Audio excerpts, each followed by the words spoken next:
بوٹا اودی یاد والا کسے ویری نے اس نو وڈنا ہی نہیں دل وچ لا بوٹا اودی یاد والا کسے ویری نے اس نو وڈنا ہی نہیں جس دل وچ حضور دی یاد پہ گئی ساری عمر کسے کٹنا ہی نہیں جڑا پڑھیا سوالی میرے حضور دا ہے کسے غیر اگے ہاتھ اڑنا ہی نہیں چڑھ جائے ظہوری جہان سامنے اسا ذکر حضور کا چھڑا ہی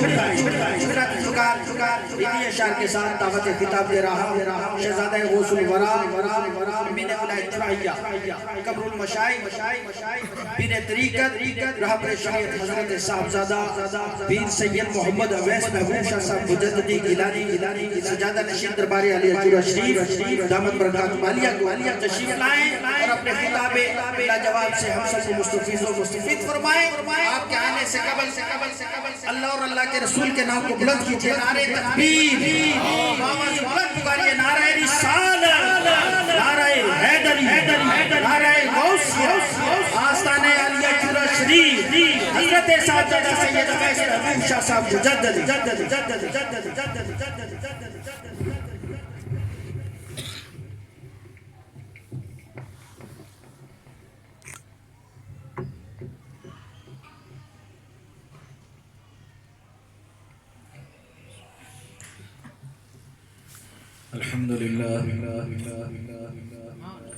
الحمد لله رب العالمين والعاقبة للمتقين والصلاة والسلام على سيدنا ومولانا محمد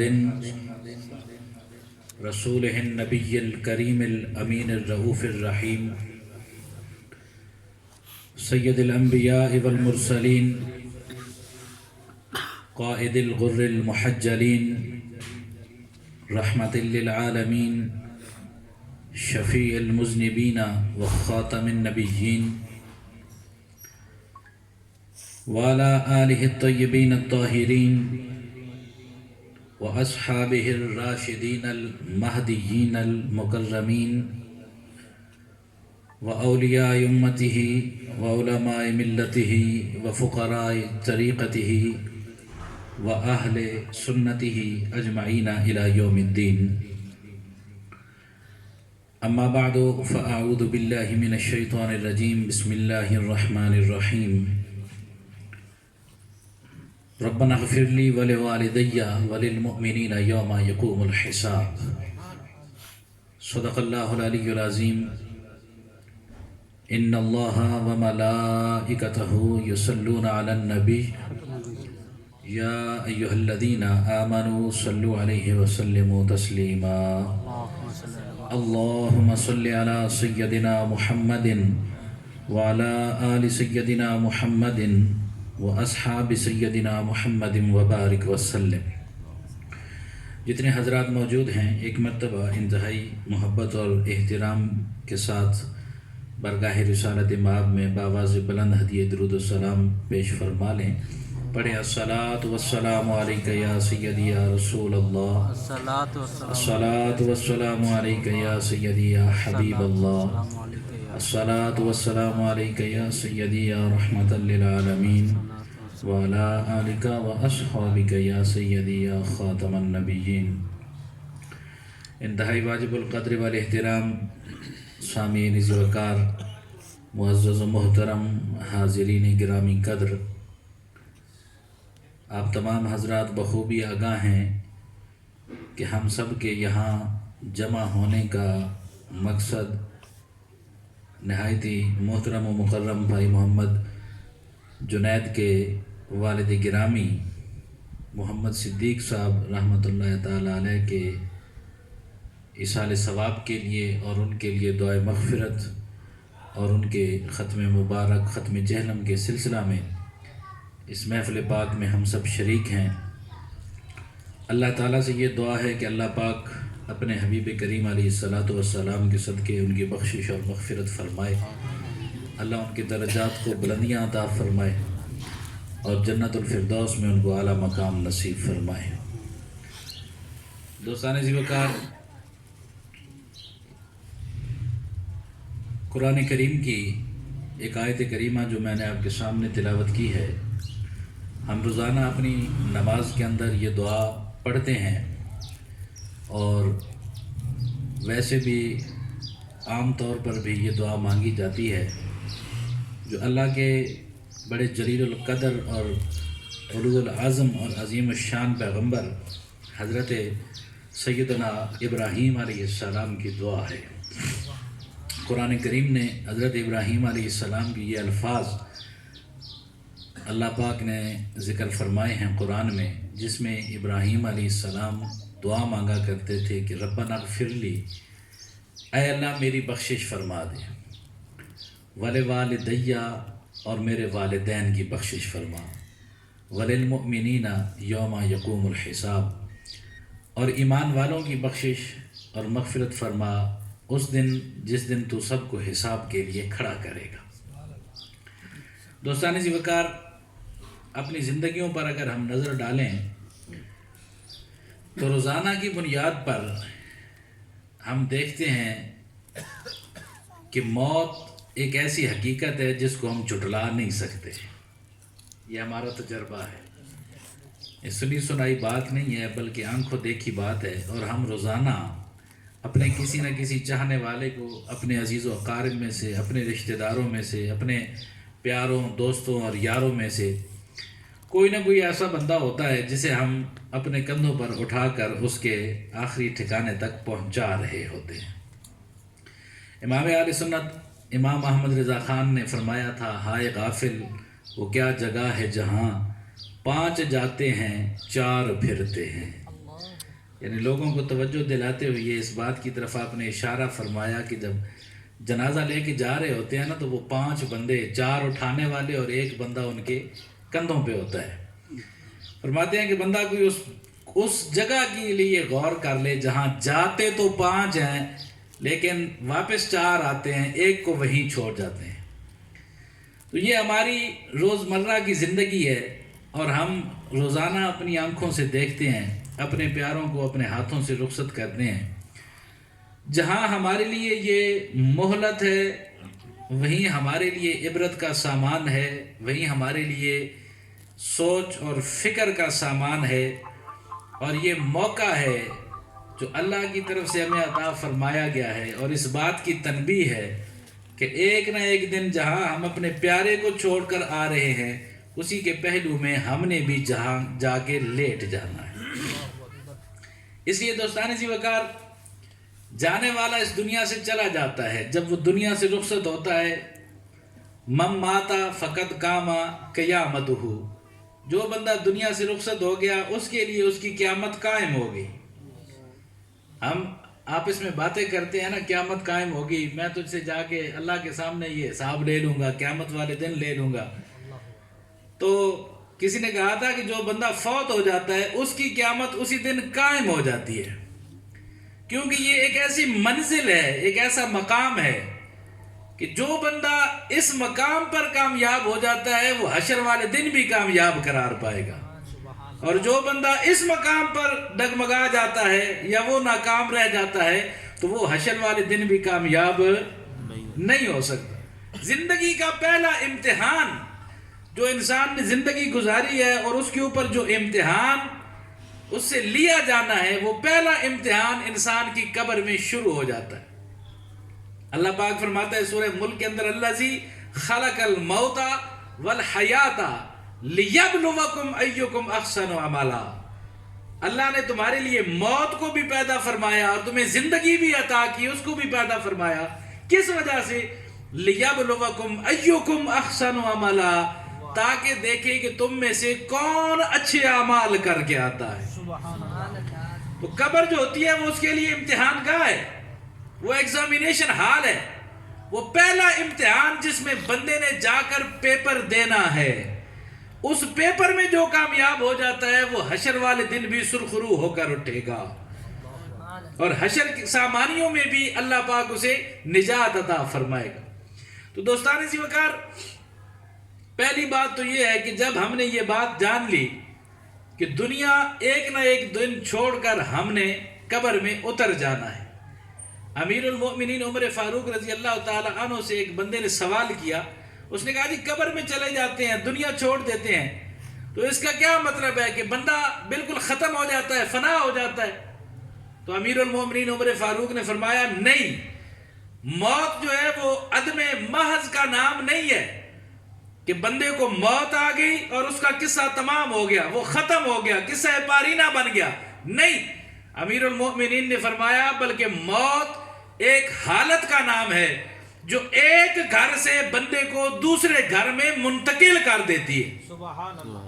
وہ ختم نہیں ہوتا، وہ منتقل ہو رہا ہے، اس کے اوپر ایک حال قائم ہے، اس کی ایک حالت موجود ہے۔ اور دوستان محترم، اللہ کے ایسے بندے بھی ہوتے ہیں کہ اس دنیا میں جو زندگی گزار چکے ہوتے ہیں، جب اگلی زندگی میں اگلے گھر میں منتقل ہوتے ہیں تو اس دنیا کی زندگی سے زیادہ افضل اور بہتر زندگی اللہ انہیں قبر میں عطا فرما دیتا ہے۔ سبحان اللہ۔ لیکن اس کے لیے شرط یہ ہے کہ وہ اپنی زندگی اس اصول کے مطابق گزار کر جائیں جو اصول اللہ کے رسول نے اس بندے کو سکھایا ہے۔ حضرت امیر المومنین عمر فاروق رضی اللہ تعالی عنہ کے بارے میں یہ بات ہے، ایک مرتبہ حضور کی بارگاہ میں بیٹھے تھے تو آقا علیہ الصلوۃ والسلام نے سوال کیا کہ عمر اس وقت تیرا کیا عالم ہوگا جب تو قبر میں جائے گا اور وہاں تو آزمایا جائے گا، فرشتے تجھ سے سوال کریں گے، امتحان لیں گے۔ تو امیر المومنین عمر فاروق فرمانے لگے یا رسول اللہ بس ایک بات مجھے بتا دیں کہ جس وقت میں قبر میں چلا جاؤں گا اس وقت میرے ہوش و حواس قائم رہیں گے؟ سبحان اللہ۔ اب دوستان محترم، یہاں ایک عقیدے کی بات ہے، اہل سنت کی عقیدے کی بات آپ کے سامنے عرض کر رہا ہوں کہ اللہ کا رسول مسجد نبوی شریف میں بیٹھے ہیں اور مسجد نبوی میں بیٹھ کر وہ عمر فاروق کو آنے والے دور کی خبریں عطا فرما رہے ہیں اور عمر سے پوچھ رہے ہیں، پوچھا کیا کہ اس وقت تیرا کیا حال ہوگا جب تو قبر میں آزمایا جائے گا۔ اب عمر کا عقیدہ دیکھیں، عمر جو آگے سے سوال کرتا ہے وہ اس بات کی غمازی کر رہا ہے کہ عمر یہ بات جانتا ہے کہ اللہ کے رسول کو آنے والی تمام باتوں کی بھی خبر موجود ہے، اسی لیے رسول پوچھ رہے ہیں آنے والی باتوں کی۔ کیوں؟ اس لیے کہ عمر نے سوال کیا یا رسول اللہ میرے حواس قائم ہوں گے؟ پتہ کیا چلا کہ نبی کو معلوم ہے کہ قبر میں پہنچ کر بھی بندہ کس حالت میں ہوتا ہے اور اس کی کیا کیفیت ہوتی ہے۔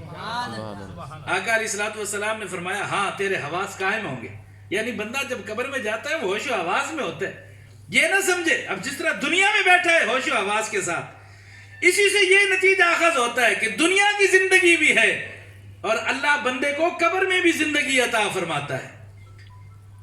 حضرت عمر فاروق عرض کرنے لگے یا رسول اللہ اگر میرے ہوش و حواس قائم ہوں گے تو پھر فرشتے جب مجھ سے پوچھنے کے لیے آئیں گے تو میں انہیں خوب جواب دے لوں گا، میں انہیں خوب جواب دے لوں گا۔ اب جب یہ بات سنی نا تو حضور کے ایک اور صحابی حضرت عبداللہ ابن عباس، حضرت عباس رضی اللہ تعالیٰ عنہ حضور کی چچا، وہ بھی بیٹھے تھے۔ انہوں نے کہا عمر لے پھر وعدہ کر، میں تجھ سے وعدہ کرتا ہوں تو مجھ سے وعدہ کر کہ اگر میں پہلے مر گیا تو میں قبر میں ہونے والے حالات سے تجھے خبر دوں گا، اور اگر تو پہلے مر گیا تو پھر تو نے مجھے بتانا ہے کہ قبر میں تیرے ساتھ کیا بیتی ہے، قبر میں تیرے ساتھ اتفاق سے حضرت عمر فاروق رضی اللہ تعالی عنہ کا انتقال پہلے ہو گیا، کافی عرصہ گزر گیا۔ ایک رات حضرت عباس کو خواب میں ملے، انہوں نے کہا عمر تو وعدہ بھول گیا ہے؟ انہوں نے کہا نہیں بھولا نہیں ہوں۔ انہوں نے کہا تو نے وعدہ کیا تھا کہ جب تو جائے گا تو قبر کی حالت اور قبر کے بارے میں مجھے بتائے گا کہ تیرے ساتھ کیا گزری ہے، اور یہ اللہ والوں سے یہ بات بعید نہیں ہے۔ قرآن کریم کہتا ہے کیف تکفرون باللہ وکنتم امواتا، اللہ کا انکار تم کیسے کرو گے اس حال میں کہ تم مردہ تھے، فاحیاکم، اللہ نے تمہیں زندگی عطا فرمائی، تم مردہ تھے اللہ نے تمہیں زندگی دی، ثم یمیتکم، پھر اللہ تمہیں موت دے گا، ثم یحییکم، موت کے بعد پھر اللہ تمہیں زندگی عطا فرما دے گا۔ اب اگر غور کریں اس تمام طریقے کے اوپر تو پہلی زندگی جس کا ذکر کیا جا رہا ہے وہ تو انسان کی وہ زندگی ہے جو اس کی پیدائش کی صورت میں ملتی ہے۔ بعض لوگ کہتے ہیں جی اس کے بعد کی زندگی وہ حشر کی ہے، لیکن نہیں، اس سے اگلے جو آیت کے الفاظ ہیں ثم یحییکم کے بعد ثم یمیتکم ثم یحییکم ثم الیہ ترجعون. وہ جو حشر میں فرمایا پھر تم اس کی طرف لوٹائے جاؤ گے. اللہ کی طرف لوٹنا حشر میں ہوگا. اب لوٹنے سے پہلے بھی زندگی ہے اور مرنے کے بعد زندگی ہے. پتہ یہ چلا کہ وہ زندگی جو مرنے کے بعد اور حشر سے پہلے انسان کو نصیب ہوتی ہے وہ قبر کی زندگی ہے جو اللہ بندے کو قبر میں عطا فرماتا ہے. اور اس سے یہ بھی معلوم ہوا کہ قبر میں جا کر بندہ ختم نہیں ہو جاتا, اس کو زندگی مل رہی ہوتی ہے. اب جیسے اس کے اچھے اعمال تھے ویسی ہی اس کو اچھی زندگی دی گئی ہے. اگر اعمال نیک تھے تو اس کی زندگی کی اچھائیوں میں, حسن میں, رعنائیوں میں, قبر میں اضافہ ہوتا چلا جاتا ہے. اسے سہولتیں ملتی چلی جاتی ہیں, اس کی قبر جنت کا باغ بنتی چلی جاتی ہے, اس کی قبر کو کشادگی نصیب ہوتی چلی جاتی ہے.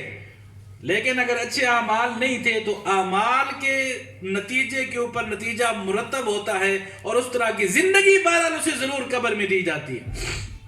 اس لیے دوستان محترم, جب زندگی گزار کے ہم نے قبر میں جانا ہے, اور قبر کی منزل اتنی آسان منزل نہیں ہے. جب حضرت عباس نے یہ بات پوچھی نا عمر فاروق سے تو فرمانے لگے 10 سال کے بعد انہیں حضرت عمر فاروق کی زیارت نصیب ہوئی.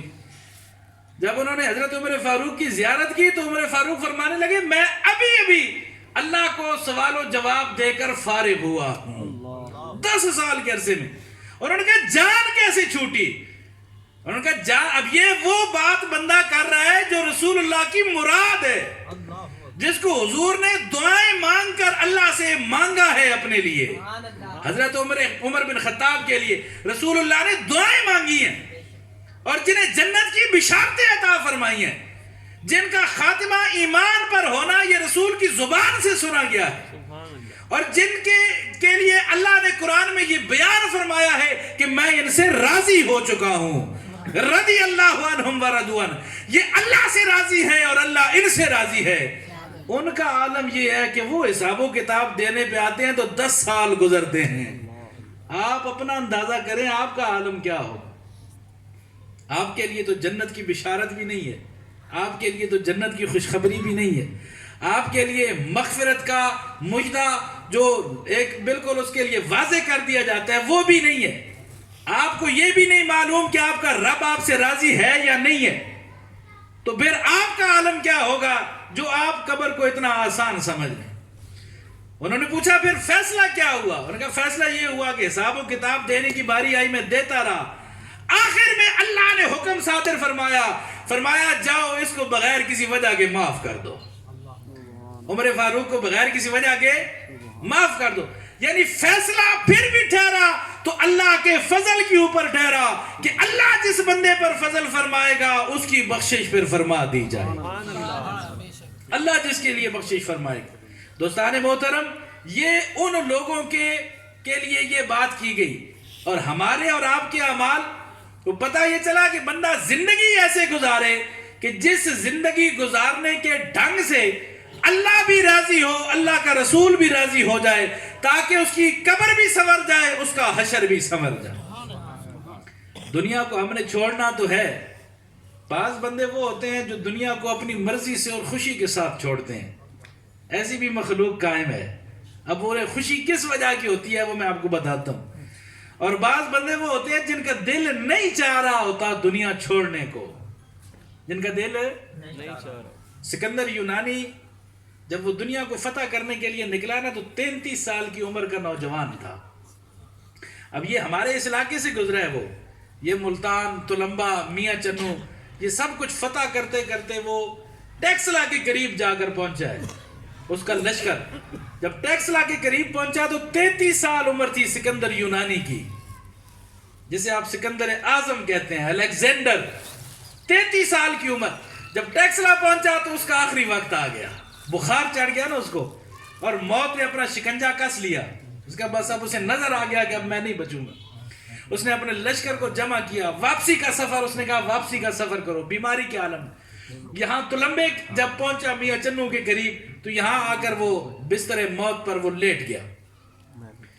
اب اس نے اپنے لشکر کو جمع کیا. اس نے کہا میری ایک خواہش ہے میں نے جتنی فتوحات کی ہیں کوئی ایسا بندہ جو یہ ساری فتوحات لے لے اور بدلے میں مجھے صرف اتنا موقع مل جائے کہ میں واپس اپنے یونان پہنچ جاؤں، میں واپس اپنے بولیں، لیکن موت نے اسے موقع نہیں دیا۔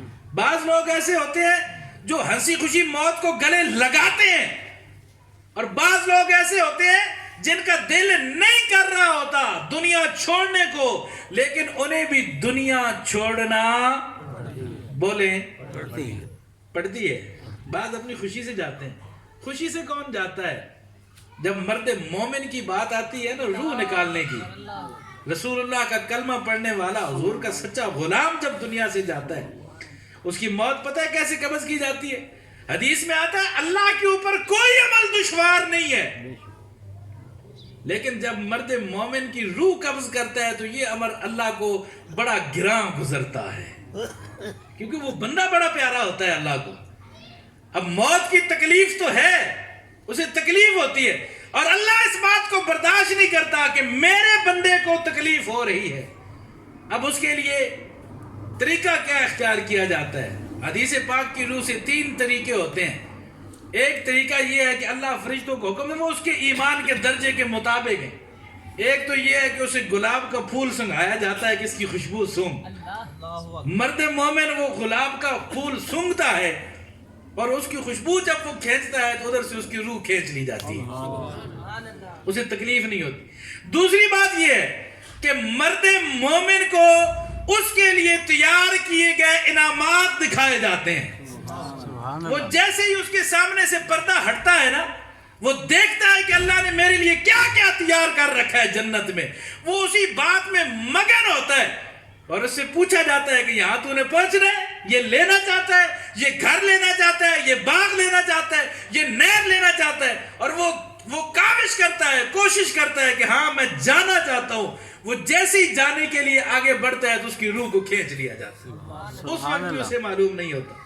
اور تیسرا طریقہ یہ ہے کہ جنت میں جو مومن کے رشتہ دار بیٹھے ہوتے ہیں نا، ان کی زیارت کروائی جاتی ہے، ان کی زیارت، اس کا باپ بیٹھا ہے، اس کے رشتہ دار، اس کی ماں، جو جنت میں بیٹھا ہے، حتیٰ کہ اس وقت اسے رسول کریم علیہ الصلوۃ والسلام کی زیارت کروائی جاتی ہے، سبحان اللہ۔ اور اس سے پوچھا جاتا ہے کہ کیا تو اللہ کے رسول سے ملنا چاہتا ہے، اور کیا اپنے ماں اور باپ سے ملنا چاہتا ہے؟ اب وہ اس ملنے کے شوق میں حامی بھرتا ہے کہ ہاں میں نے ملنا ہے، وہ جیسے ہی آگے بڑھتا ہے اس کی روح کو آگے سے قبض کر لیا جاتا ہے۔ یہ مومن، یہ وہ بندہ ہے، حضور نے فرمایا من احب لقاء اللہ احب اللہ لقاءہ، جو بندہ اللہ سے ملاقات کو پسند کرتا ہے پھر اللہ بھی اس کی ملاقات کو پسند فرماتا ہے۔ سبحان اللہ، سبحان اللہ۔ اور دوستان محترم، کتنے مقدر والا ہے وہ بندہ جس کی ملاقات کو اللہ پسند فرما رہا ہے، سبحان اللہ، جس کی ملاقات کو بولے یار کوئی گل سمجھ آندی بھی؟ پریشان تو نہیں بیٹھے؟ نہیں جی نہیں، ہیں؟ نہیں جی، ذرا بولو سبحان اللہ، بولو سبحان اللہ، نعرہ تکبیر، اللہ اکبر۔ گرمی لگی تو تد بھی 10 دینا، بھوک لگی تد بھی 10 دینا، یہ جو کوئی معاملہ تو نہیں ہے گا؟ نہیں جی نہیں، گلاں سمجھ آ رہی ہیں؟ میرے شک۔ مرد مومن کی یہ شان ہے، جب اس دنیا کو چھوڑنا ہے نا، اور چھوڑنے والا من احب لقاء اللہ احب اللہ لقاءہ، جو اللہ کی ملاقات کو پسند کرتا ہے پھر اللہ بھی اس سے ملاقات کو پسند کرتا ہے۔ تو بندے نے جب دنیا چھوڑنی ہے تو پھر ایسا مقصد کیوں نہ آئے، ایسا ٹائم کیوں نہ آئے کہ جب اسے کھینچ کے لیا جا رہا ہو، نہیں، بلکہ زندگی ایسے گزارے کہ جب وقت آخر آئے تو وہ خود بھاگتا ہوا چلا جائے۔ کیوں؟ اس لیے کہ وہ جانتا ہے کہ الموت جسر یوصل الحبیب الی الحبیب، موت ایک ایسا پل ہے جو دوست کو دوست کے ساتھ ملا دیتا ہے، دوست کو دوست کے ساتھ ہے۔ حضرت بلال رضی اللہ تعالیٰ عنہ کو جب آخری وقت آیا نا تو وہ ساری زندگی حضرت بلال نے کوئی نیا جوڑا سلوا کر نہیں پہنا کپڑے کا، جب آخری وقت آیا چرپائی پر لیٹے تو حضرت بلال نے حکم دیا اپنی اہلیہ کو کہ میرے لیے نیا جوڑا تیار کرواؤ، نیا سوٹ تیار کرواؤ۔ انہوں نے نیا سوٹ تیار کروایا، وہ پہنا اور بڑی خوشی کا اظہار کیا، اور اہلیہ کو فرمایا کہ اب میرا وقت آخر آ گیا ہے۔ اب حضرت بلال یہ بات کر کے مسکرانے لگے اور ان کی اہلیہ رونے لگی. وہ پاس بیٹھی تھی، وہ رونے لگی. انہوں نے پوچھا رو کیوں رہی ہو؟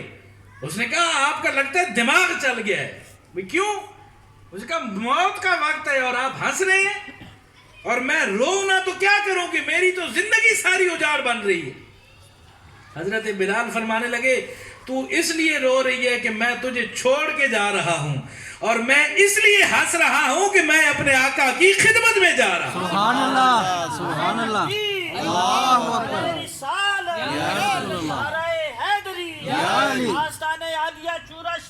زندہ باد. وہ فرمانے لگے میں تو اس لیے ہنس رہا ہوں کہ ادھر سے موت آئے گی اور وہ وقت آئے گا کہ فوراً میں اپنے نبی کی خدمت میں حاضر ہو جاؤں گا، اپنے نبی کی خدمت میں. اور یہ کئی ایسی باتیں ہیں، کئی ایسے واقعات ہیں جب ہم دیکھتے ہیں، خاص کر اللہ کے پیغمبروں کو یاد رکھیں موت کے وقت اختیار دیا جاتا ہے. یہ اللہ کے نبی کی شان ہے کہ اللہ کے نبی کا جب وقت آخر آتا ہے تو اللہ کی طرف سے انہیں اختیار ملتا ہے کہ چاہے تو وہ دنیا چھوڑ دیں اور چاہے تو جتنی مرضی زندگی اور چاہے وہ دنیا میں جی سکتے ہیں. حضرت موسیٰ علیہ السلام کا واقعہ آپ نے سنا ہے اکثر و بیشتر کہ جب اسرائیل آئے نا ان کے پاس، ان کا آخری وقت آیا تو اس نے کہا بھائی اور دوسری بات اللہ کے نبی کی شان یہ ہے. آج لوگ کہتے ہیں نبی ہمارے جیسا ہے یا ہم نبی جیسے ہیں. ابھی کیسے بھئی ہمارے بھی 2 ہاتھ ہیں، ہم بھی کھانا کھاتے ہیں، نبی بھی کھانا کھاتا ہے، ہم بھی سوتے ہیں، نبی بھی سوتا ہے، ہم بھی چلتے پھرتے ہیں، نبی بھی چلتا پھرتا ہے. لیکن دوستان محترم سنیں دوسری بات، دنیا میں کسی بندے کے پاس ملک الموت اجازت لے کر نہیں آتا، لیکن اللہ کے نبی کے پاس جب ملک الموت آتا ہے تو وہ اجازت لے کر آتا ہے، وہ اجازت لے کر آتا ہے. دنیا میں ملک الموت کسی کو خبر نہیں کرے گا کہ آجا میں تجھے لینے کے لیے آ گیا ہوں، لیکن جب اللہ کے پیغمبر کی باری آئے گی تو اللہ کے پیغمبر کو ملک الموت پہلے خبر دے گا. حضرت موسیٰ علیہ السلام بھی کھڑے ہیں، ملک الموت سامنے آ گئے. پوچھا کدھر آئے ہو؟